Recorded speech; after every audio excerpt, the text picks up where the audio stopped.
creazione per i personaggi è leggendaria, nel senso il tuo metodo di...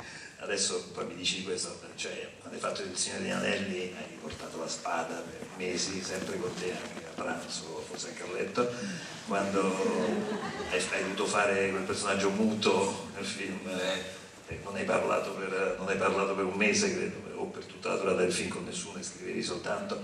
Allora la mia domanda è questa, per questo film hai studiato, sei stato sulla sedia a rotelle a lungo, ma comunque in generale qual è il tuo metodo? Perché so anche che tu hai provato a iscriverti all'Actor Studio e poi non sei entrato, quindi poi qual è il metodo Mortensen? Ma Cronenberg ha raccontato che per Eastern Promise sei andato in Siberia, in una prigione russa addirittura, qualcosa del genere. Method, you know, people a lot of times they talk, you hear this a lot, method actor. I'm a method actor. No, I'm not a method actor. Sometimes I'm a method actor. He's a method actor. Or he's a method actor. She's a method actress. What is a... I don't even know what the fuck they're talking about, to be quite honest with you.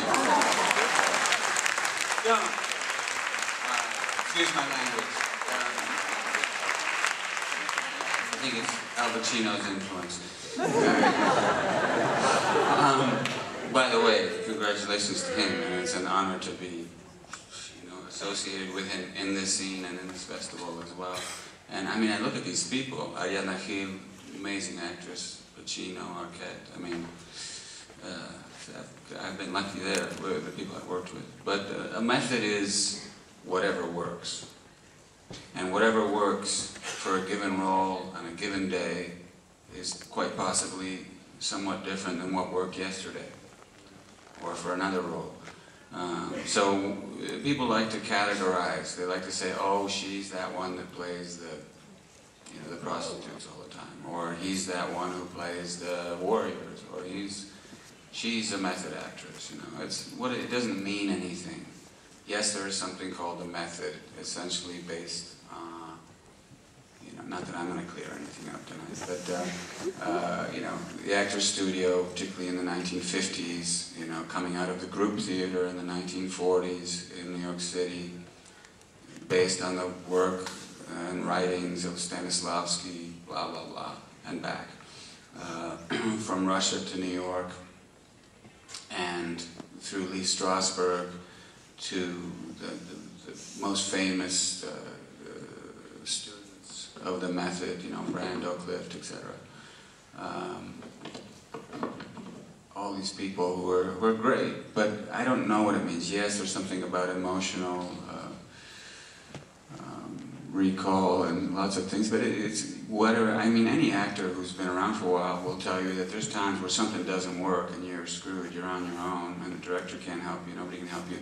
You do have to have tools. It's good to be able to use sense memory if you have to. These are interesting things.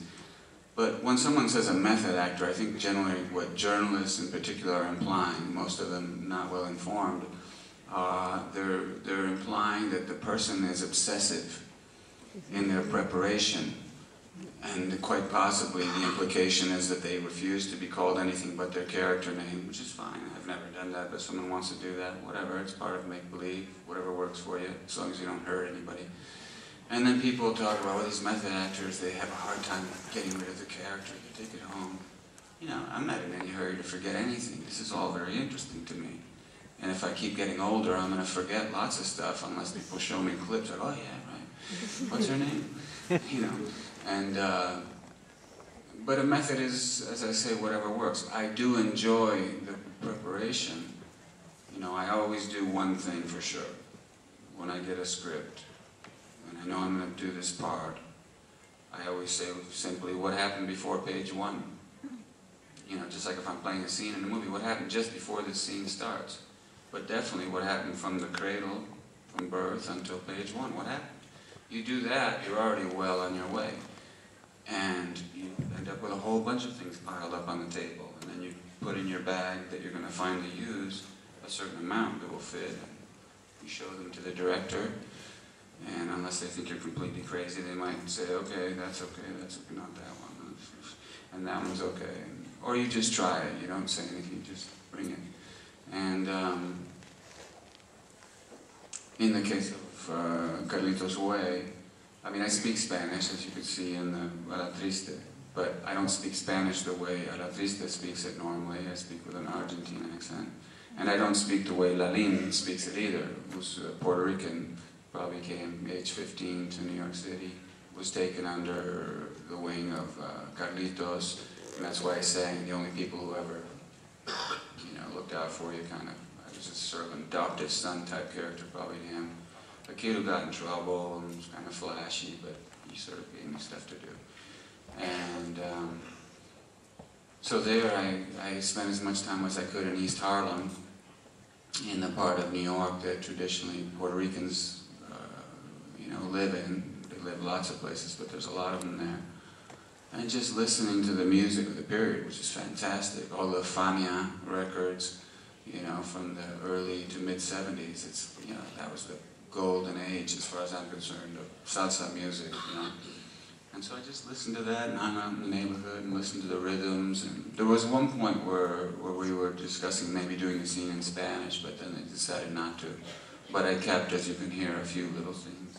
And I wanted to make sure when I spoke, the rhythms and the accent was that. So there's just technically work that you do, but it's fun too, It's like you get to keep being a kid. It's really about play in the end, even if it's serious business, the storytelling, and you have to show up on time and be ready and do a good job, hopefully. It's still fun, The foundation of it is playing, continuing to play, doing things as an adult that you normally would be frowned upon, possibly, not approved of. Possibly you could end up in a place with your hands tied behind your back, in a dark corner, for behaving this way. But as actors, we get to do these things. There's times where I'm reminded of limitations. You talk about swords and Lord of the Rings. I was doing rehearsals on a weekend, and I was walking down the street in Wellington, in an industrial area where we were doing these fights in this warehouse. And I had the running shoes on and a sweatsuit, but I had the cape because I had to get used to what that was like so I wouldn't trip up on it. And I had this sword and this hair and this beard. And I'm walking down the street, suddenly I run, and I'm doing like a kid does, but I'm trying to remember the choreography as I'm walking to my car. And some guys there, and I'm doing all this stuff, and these cops pull up, and they go, "What the hell are you doing?" What the hell? And another car pulls up. There's been an alert, somebody's notified that this madman's running down the street, yelling and doing stuff, and singing in Elvish, and, So they said, "Please put that in your car, and, you shouldn't even have it in your car. Take it home. And, do that at home if you don't mind." They were very polite. New Zealanders are, if it was New York, it would have been a different story. LA even worse. Anyway. Senta, però lei ha frequentato una scuola comunque. Ecco, una domanda un po' da spettatore. Sono curioso di quando è che uno capisce proprio che vuole fare l'attore? Come è successo a lei? Well, like most people, I like movies, I like going to the movies, I like going to plays. There was some point at which I just sort of made that transition, where I wondered, I wasn't just liking or disliking a particular movie, or being moved by it in some way. I suddenly started, I was living in Denmark and a little bit in England at the time. This is before I moved back to New York, and I started wondering how it was done. How is it that I can be transported? How is it that I can be moved to the point where I walk out of the theater feeling differently, wanting to be treated differently? It's kind of crazy, but it's what kids do. It's like, I am in Africa. It's 1820. Please don't talk to me now. Kind of thing. You're walking down the street, then you come down. You're okay, hopefully. That's what it's like to go to the movies. But I suddenly wondered, how does that happen? How do you do that? How do you make me cry? How do you make me laugh? All that. And so I went to try to find out. There was Warren Robertson was a guy I called up on the phone out of the Yellow Pages I wanted to try out for a play in New York. And it was anonymous enough that I thought, well, I just be a fool of myself. It doesn't work, it's fine. And he said, "Yeah, come down, try out." I read a poem and read part of a short story or memorized it, I guess. And they said, oh, come back next Wednesday. It turned out it was a school first scene study that was sort of based on the actor studio principle. Later I tried out for the actor studio because I thought, you know, it'd be nice. If you try out and do several callbacks each year, I don't know if it's still that way there or not, but all the grades, you know, I've been to the actor studio, I want to try that too. And I got to be a finalist, I think 2 or 3 years in a row. If you get to be a finalist, whether you get accepted finally or not, you get permission to audit, to watch every class of the actor studio, but you can't say anything, you can't comment. So I did get to do this. It was very interesting. But people did different things there, you know. There wasn't any one method. So, did I answer? Yes. Okay. Ok, passiamo alla